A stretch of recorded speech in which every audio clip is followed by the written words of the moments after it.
T-Rex nous dit @JM Corda. Sur un nouveau compte pub Facebook, demande-lui combien de temps pour espérer une renta et surtout combien de budget car temps égale dollar. Bah, si tu veux, l'ancienneté de ton compte Facebook n'a rien à voir avec la rentabilité, avec le temps nécessaire pour arriver à de la rentabilité. Encore une fois, le roi, c'est l'offre.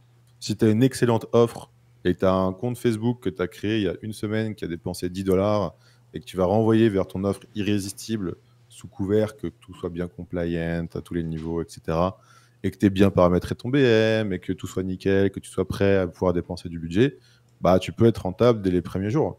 Il y a plein d'exemples, que ce soit en e-commerce, dropshipping, en infoproduits, en service, en tout ce que tu veux, où bah, les gars avaient une super offre, on a mis de l'argent et le lendemain, ils étaient déjà en positif. Mais encore une fois, ça dépend de ton offre. Ça dépend pas de la publicité, ça dépend pas de ton compte Facebook, de son ancienneté, de je sais pas quoi. Ça dépend de ton offre, c'est tout. Donc, si tu as une super offre, demain, tu peux mettre de l'argent. Si tu as une offre qui n'est pas irrésistible, bah, tu vas mettre de la publicité.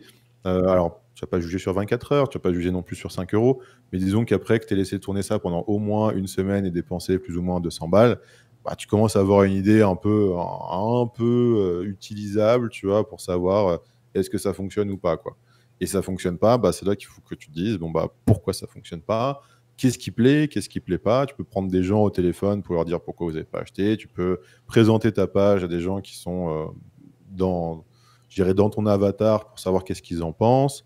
Et il faut que tu travailles, là-dessus, quoi. Les arguments, l'offre, est-ce que tu as des bonus, est-ce que tu as de la rareté, est-ce que tu as de l'urgence, quelle est ta proposition de valeur principale, est-ce que le prix il a l'air aligné avec la value que tu as dedans. Normalement, aligné, c'est-à-dire quoi? C'est-à-dire que tu dois offrir tout ça de value pour ça de prix. Tu vois, en tout cas en valeur perçue. C'est-à-dire on doit se dire, putain, il va m'offrir tout ça, et quand j'arrive au prix, je me dis, ah purée, j'aurais cru que ce serait plus cher, tu vois. Et là, tu as une bonne offre. Et dans les commentaires, il y en a un qui dit « Oh bordel, je vois que des formations payantes sur Bonsaï ». Alors, c'est comme Netflix, en fait. Je te montre. Quand tu te payes un accès, tu as accès à tout. C'est tout. Il y a un accès et du coup, tu auras l'accès à la formation d'Alex et à la formation de tout le monde. Donc, c'est pas gratuit, mais tu n'es pas obligé de payer individuellement chaque formation. C'est un accès pour avoir tout. Après, ouais, l'accès à Bonsaï, il est presque gratuit, les gars, franchement, pour tout ce qu'il y a dedans. C'est pas cher. 50 balles, tu as ton accès. Et après, si tu veux aller plus loin avec un des formateurs, oui, il y a des consultations payantes, il y a des accompagnements. Tu peux payer plusieurs milliers d'euros, tu vois, pour être accompagné, pour être growth partner avec, je sais pas combien c'est pour être ton growth partner à l'époque, mais c'était plusieurs milliers d'euros, j'imagine, ou c'était une part sur les chiffres d'affaires, etc. Et ça peut chiffrer. Moi, mon média buyer, le mec que tu m'as envoyé, ton élève, il a une part des budgets que je dépense. Et on va voir. Mais si je me mets à dépenser 100 000 balles par mois, bah, je ne vais pas donner ici le deal que j'ai avec lui, mais c'est pas 50 balles. C'est clairement pas 50. Et c'est normal, c'est mérité. Il fait son boulot, le mec. Ilan qui demande ABO ou CBO. Faut que tu expliques ce que c'est et que tu répondes. Ouais, alors, il faut savoir que quand on crée une campagne sur Meta, on peut choisir de gérer le budget au niveau de la campagne, au niveau des ensembles publicitaires. Alors, qu'est-ce que ça veut dire? C'est-à-dire que je fais une campagne. Par exemple, je vais faire une campagne pour vendre des jeux pour chat. Au sein de cette campagne, genre plusieurs ensembles publicitaires. Les ensembles publicitaires, il faut un peu les comprendre comme différentes audiences, en fait. Tu vois, genre peut-être que je vais cibler des gens qui habitent à Paris avec des publicités spéciales pour les gens qui habitent à Paris. Peut-être que je vais cibler des gens avec un intérêt spécial pour les chats. Peut-être que je vais cibler des gens avec un intérêt spécial pour autre chose. Bref, en gros, je vais avoir plusieurs sous-ensembles dans la campagne qui représentent différents segments de consommateurs que je vais cibler. Ou parfois différentes créatives ou différents angles marketing, bref. Et au sein de chacun de ces ensembles, je vais avoir plusieurs créatives, donc plusieurs publicités. Donc par exemple, je peux avoir donc une campagne de vente pour les jouets pour chats. Dedans, je vais cibler 3 types de publics différents. Et pour ces 3 types de publics, à chaque fois, pour un type de public, je vais faire 3 créatives, 3 publicités différentes pour m'adresser à lui de la meilleure manière possible. Et donc du coup, je peux gérer ton budget soit au niveau de la campagne. Donc tu dis, bah voilà, pour l'ensemble de la campagne, je vais dépenser 50 € par jour. Et Facebook s'occupe de répartir le budget entre les différentes audiences, différents ensembles publicitaires, ou les différentes publicités au sein de chacune de ces audiences. Ou alors, tu peux dire, non, moi, je vais gérer moi-même mon budget. Je vais dire, bon, bah, tel segment, telle cible, tel avatar, telle clientèle que je cible dans mon ensemble publicitaire, je vais mettre 10 €, celle-là, je vais mettre 40 € et celle-là, je vais mettre 30 €. Et je vais gérer mon budget publicitaire par audience, par ensemble publicitaire. Et donc, pour revenir à la question, donc, la gestion par ensemble, c'est l'ABO. Et la gestion au niveau de la campagne, c'est la CBO. Bon, c'est Campaign Budget Optimization. Et ABO, c'est Ad Set Budget Optimization. Comme le nom l'indique, donc budget au niveau de la campagne, au niveau des ensembles publicitaires. Pour répondre à la question, moi, je fais toujours mon testing en ABO parce que je contrôle qu'est-ce que Facebook va tester. Parce que quand on le met en CBO, en gros, on donne carte blanche à Facebook pour dépenser le budget où il veut, en gros, hein, en fonction de ce qu'il pense qu'il va faire les meilleurs résultats.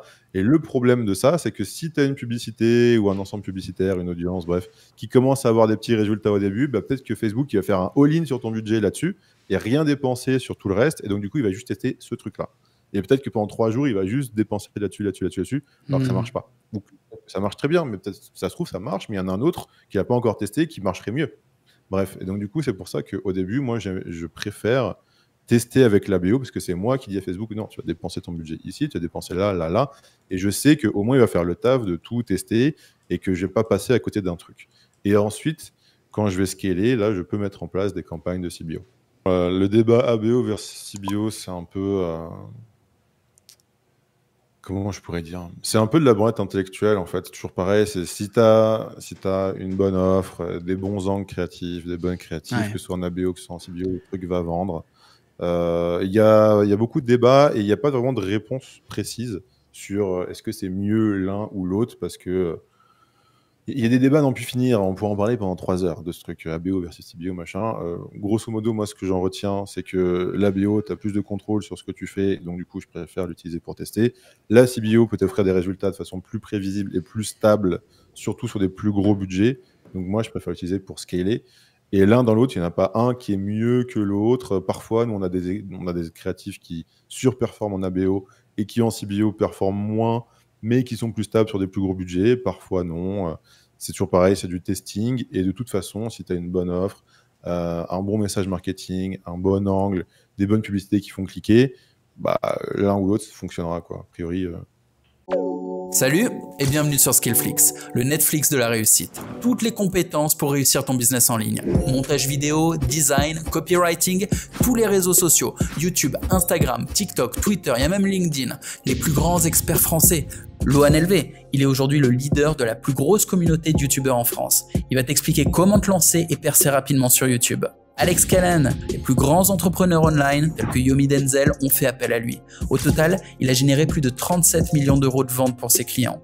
Moi-même, Jean-Marie Corda, créateur de contenu depuis 15 ans et CEO de la plateforme, je suis un spécialiste de la creator economy. Quel que soit ton business en ligne, je vais t'apprendre les rouages du personal branding et de la création de contenu pour que tu puisses te développer sur les réseaux. Et en plus de ça, d'autres experts sur tout un tas de domaines, immobilier, intelligence artificielle, Web3, profitent de Skillflix. C'est une offre exceptionnelle à un prix dérisoire pour accéder à toutes les connaissances ainsi qu'à la communauté d'entraide, afin de te développer et de développer ton business à plein potentiel. À tout de suite, je te retrouve de l'autre côté.